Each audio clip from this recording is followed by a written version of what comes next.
This video is gonna break my heart a little bit.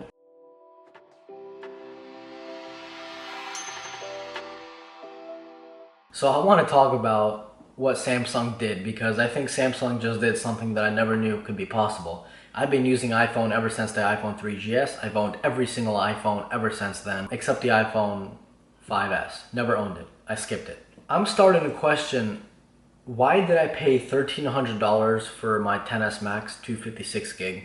Why? I don't understand it. I highly doubt the bigger screen justifies the cost. $1,300. Let's think about that. The S10 Plus 128 gig is $1,000, and if you pre-order, you get the Galaxy Buds for free. The Galaxy Buds are about $130. So $130. Let's see, I also bought a fast charger for my iPhone XS Max. That cost me about $70. 80 to 70, let's just say 70. I'm gonna take the lower side. That's already a $200 value that I'm getting with Samsung for free. It's coming with it. I'm saving 200 bucks by just going to Samsung. Not only is the phone capable of showing the speeds, because an iPhone XS Max, sure, on paper it's the fastest phone in the world. On benchmarks, it is the fastest phone in the world. But what do you do to show the speeds? How do you present the speeds? Does it have multitasking? Like actual true split screen multitasking? No. Does it, I mean, it doesn't, what do you do? Honestly, most of the people who buy iPhones, they use Facebook, Instagram, Twitter, YouTube, Netflix, Amazon Video, maybe some light gaming here or there, but that's pretty much it. This thing has a multi-core score of 12,000, I think. What do you do with that? Like, what do you do with that score? What can you do? Nothing. iOS is so closed down that I don't know why. I'm an Apple fanboy, by the way. I have an Apple Watch, iPhone, iMac, MacBook Pro, and iPad Pro, and Apple TV right there. I'm in the Apple ecosystem as far as you can pretty much be, but even I can understand that iOS is complete garbage, because when the next iPhone comes out this year, people are going to be like, oh, it has a multi-core score of 15,000, yay. But what are you going to do with that? You can't do anything with that because of iOS. Meanwhile, with Android, there's at least something to show the speeds of it. It may not be as fast as the iPhone is on paper. It is a little bit slower, but at least there's something to show for it, right? You can see the speeds because you can do more on Android. And then that screen looks fantastic. That whole, I mean, Samsung completely skipped the notch. I mean, they were just like, no, we're not doing the notch, sorry. And they just went straight for the laser cutout with the dual lenses, or the single lens if you get the S10. Not only that, but on the back they have an ultra-wide camera. Fantastic. I'm saying this because when the next iPhone comes out, obviously it'll have an ultra-wide camera.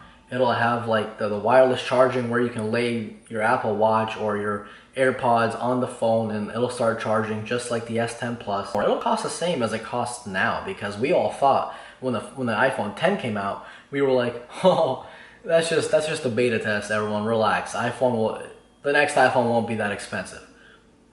What did Apple do? No, Apple was like, oh, no, you're wrong. You're wrong, little fella. We're gonna charge you $1,300 for it. And you're gonna buy it. And I did. I don't understand Apple anymore. And it sucks because I'm so far in the ecosystem, I just don't understand what I'm paying for, honestly. So I think I'm gonna switch to the S10. I mean, I've owned the S3, by the way, complete total garbage. I've owned the Galaxy Note 2, complete total garbage. I've owned the S5, not the active, just the regular S5, complete total garbage. I got rid of those phones within a month of each other because I think Android back then was just horrible.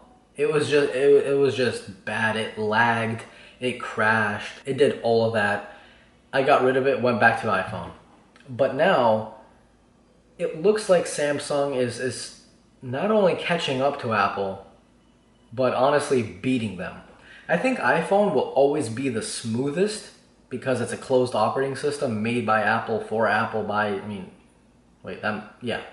So Apple will always be smoothest, but I'm starting to question, am I paying $1,300 for a phone that's smooth? If that's the case, I'll take a little bit of lag here or there, maybe a little stutter, maybe when I'm, on the home screen and it stutters for one frame. If that saves me $300 plus $200 of free items, hey, I'll take it. Like, I'll take it any day of the week. I'm just happy. I mean, Samsung has really got it down this year. The phone looks beautiful. I mean, you can even just put things into perspective. You can get the ceramic S10 Plus with 12 gigabytes of RAM and 512 gigabytes of storage for 50 cents cheaper per month than I'm paying for this phone. I'm not even kidding you. This phone is $51.50 if I remember correctly, and the ceramic white or ceramic black, doesn't matter, 512 gig with 12 gigs of RAM is $51.02. It's literally like 48 cents. The iPhone is 48 cents more expensive to own, and it's like 1/10 of the performance. And you can actually split screen, like real split screen with the Galaxy. You can do so much. You can connect the Galaxy to your to your what's it called? What is that called? To your monitor, and use it as a laptop. I mean, come on. I don't know why it took me so long to realize this. I'm pretty sure most of you guys are gonna be like, this is old news. Like we've had that stuff, bro. Oh, by the way, the in-screen fingerprint reader. Genius. I love it. I can't explain to you guys how many times my iPhone has been laying on a desk somewhere. All I want to do is just reply to a notification or look who it is.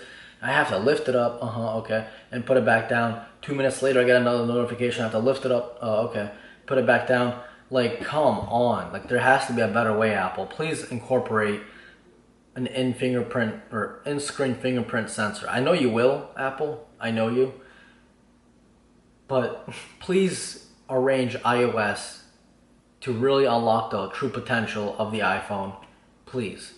Because the more and more I look at the S10, the more and more I want it. So let me know what you guys think in the comment section below. Am I crazy for thinking so? If you've been using Apple, what do you think of the S10 Plus specifically? If you just let me know. I want to know opinions, because I think it's kind of looking a little bit juicy. So let me know.